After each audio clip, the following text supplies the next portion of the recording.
Good morning and welcome to Monday Morning Cuppa.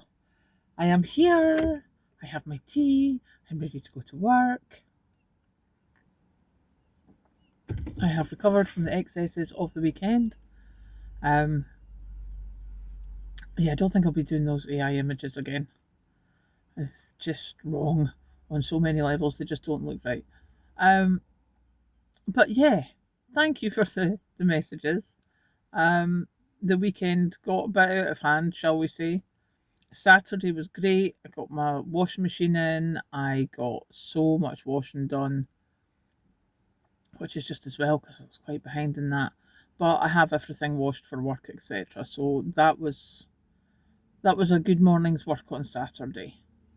Um, Sunday, obviously, as you know, was a complete bust. Nothing got done on Sunday, apart from me recovering. Um, I did manage to take the dog out. That was about as much as I did because Kathleen was working in early. Um, so yeah, that was really all we did on Sunday. But it got me to thinking, like, how on earth did I used to manage that most weekends when I was younger? Yeah, and oh my goodness, recovery takes longer when you're older. So yeah, that's basically what we've been doing. But it's, you read the reports just now saying people are not drinking as much, they're not going out as much. I'm like, yep, I can understand that with the prices. Um, but also, I don't know, I think just lifestyles have changed.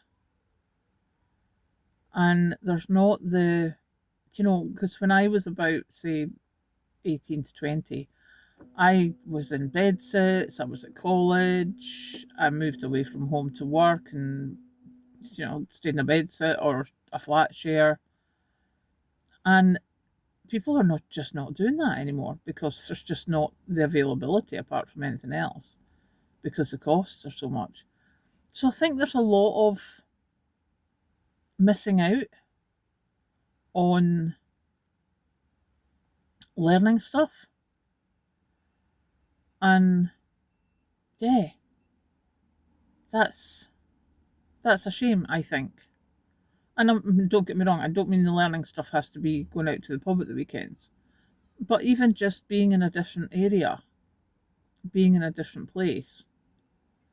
Um, I was speaking to one of my colleagues earlier in the week and we were talking about accents. And I remember working in London for a couple of years when I was in my early 20s. And people were very confounded by my accent because it's not a typical, very well known Scottish accent. It's not Glasgow or Aberdeen. Um, but it was quite fascinating for some of my colleagues down in London.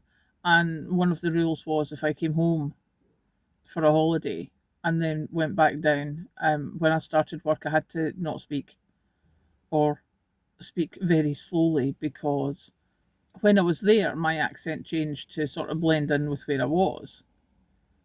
But of course, if I came home for a week, I went back to normal.